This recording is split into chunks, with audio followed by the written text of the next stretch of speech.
Live! Holy cow. Hello, YouTube. We are live in Phoenix. We are at Comerica Theater. I've got this Jordan Peterson guy. I'm somehow hosting on his channel. That doesn't seem right. We're about to do what, our maybe 13th, 14th, 15th? They're all starting to blend. Yeah, in a into good one way. thing. Look at this suit. You really stepped up in the wardrobe department. I feel very Oh, you're banged looking up. sharp, man. Yeah. You're looking sharp. This thing has been unbelievable, huh? It's pretty remarkable, and this theater in Phoenix is one of the most interesting ones yet. It's very big. Yeah. It's about 8 stories high inside. Yeah, so about 4,000 people waiting in there. It's about 105 in Phoenix today. Yeah, they're actually only here to purchase the air conditioning. Pretty much. Yeah. Pretty much. I literally went to the gym twice today to sweat indoors because it was so hot outdoors. But we've been bouncing around. We just did 3 stops in Texas last 3 nights. Everything has been great, right? Just Yeah, the it's been people. And what I say to you every night, I say it before we start and then at the end, it's like, man, everything that they say about this man, about this tour, about everything going on here, it's completely the reverse Yeah, of the truth. yeah, it's pretty interesting. Yeah, well, I spend a fair bit of time after the lectures talking to people. It's usually about 150 people that I get to say hello to. Yeah. And everybody has 15 seconds or so to tell me a story, but they don't. They're saying audio is really low. Audio's low. All right, we're going to talk louder. Okay, All right, we're going to talk louder. How's All right. that? let's see if we can pick it up a little Yeah. bit. So, yeah. A little energy, Peterson. Come on, man. So I talked to about 150 people afterwards, and they all have a story to tell me, but most of the stories are variants on a theme, which is that they're happy to listen to the lectures because it's helping them clarify their thinking or providing them with words that they hadn't had before to Yeah. describe things they know to be true, or they tell me that they're doing better as a couple, or that there's a father and son there, or a father and a daughter, or a mother and a daughter, and they're getting along better, or it's a couple that's just decided to get engaged and their relationship is better, or a father who's doing better with his kids, or none of it's political. Very Yeah. little of it's political. Yeah, it's So- maybe 10% political. And I'll talk to the camera for a second for this, because every day when they tell you that Jordan's got, it's angry white men, right? That's the thing. Yeah. First off, I would guess it's about 60-40 usually, male to female.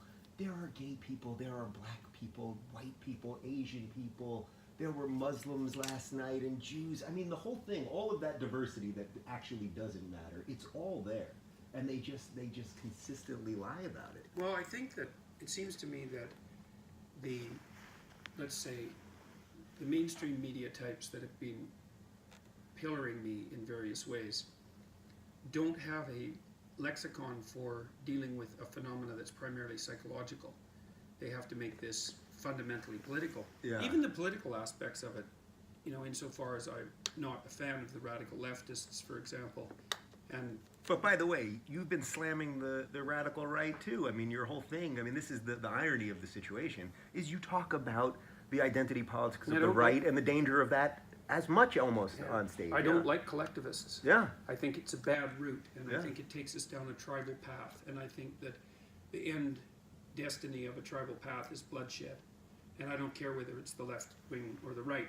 I'm more perturbed about the left wing because of their dominance in the universities in particular. And that's what, that's where a lot of this came from. But it's the collectivist issue that's at hand.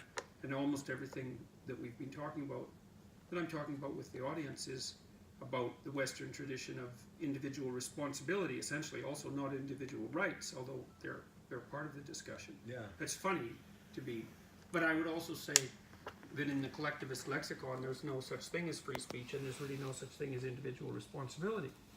And so, insofar as I'm able to make a case for that, that makes me an enemy. But even more importantly, it takes the dialogue outside of the way they frame the world. They don't know what to do about it. Yeah. They don't know how to handle it.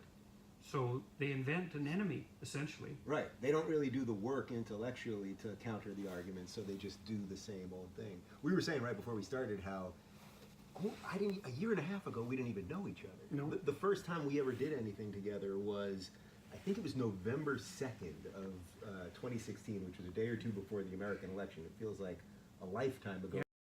I moved into my house. I didn't have my studio yet. and we did a little Google Hangout thing, and the audio was terrible and the video was bad.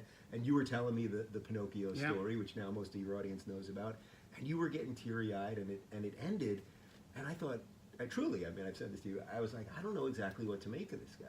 And then subsequently, you came on my show many times, and we've done a couple hours together, and we did the sit-down with Shapiro. And it's like every month or 2 months, this thing just levels up, and it feels more real, it feels more concrete, and we're all kind of growing together. Yeah. Although I got to tell you, man, we crossed 600,000 YouTube subscribers, I think, on the same day. You got like 1.2 right now. I'm almost at 800. I'm stomping you, man. Yeah. Stomping you good, man.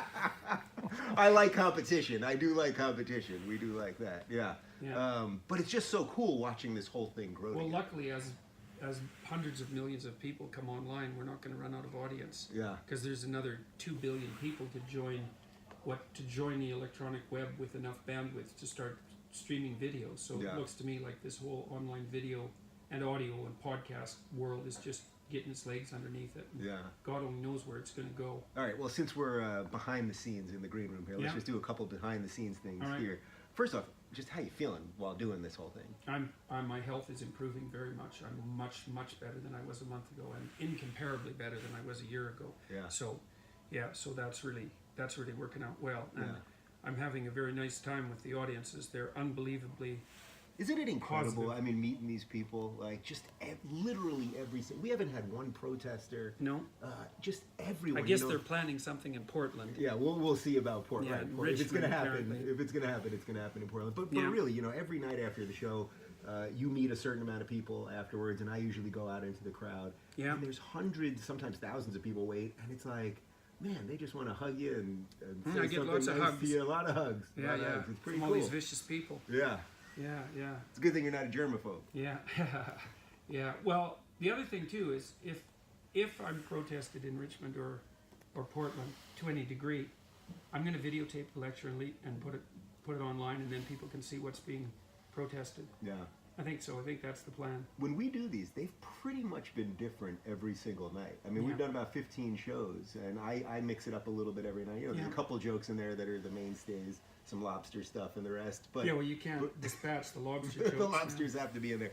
But you pretty much, I mean, the hour and a half that you do, and then especially when we do the Q&A after, which is totally off the cuff, you're kind of just going in and out. And sometimes you do 3 rules, sometimes you do 8 rules, sometimes you do...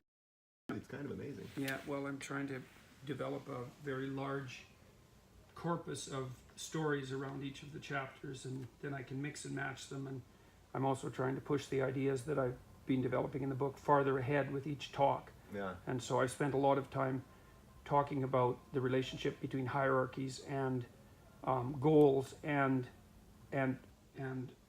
difference in status. That's been a main theme, and the relationship between truth and quality of existence. That's another one, that there's a very powerful positive relationship there necessary. And so, and all of those themes, you know, there's no end to the amount you can develop them, and each venue gives me an opportunity to push it a little bit farther and clarify what I'm thinking and get the story a little bit tighter and see how the audience, see how the individuals in the audience are reacting. Yeah. And so, and I like the fact that you open with a humorous intro, and that the Q&A has an element of lightness and comedy in it, because one of the things I learned a long time ago was that even if you're dealing with something that's extremely serious, if you can't do it with a comedic touch, then you haven't got the balance right, even if it's deadly serious stuff. Yeah, and they love it when you make them laugh, sometimes accidentally even, they love that. They really love seeing that other side of you. Yeah. Yeah, it's pretty cool. Yeah, All well- right, well, you got a show to do. I do. I guess I got a show to do You too. do but too. You but do you too. really got a show to do. All right, guys. That's Jordan Peterson. I'm Dave Rubin. Would you tell these good people to subscribe to my channel? Subscribe to Dave's damn channel, people.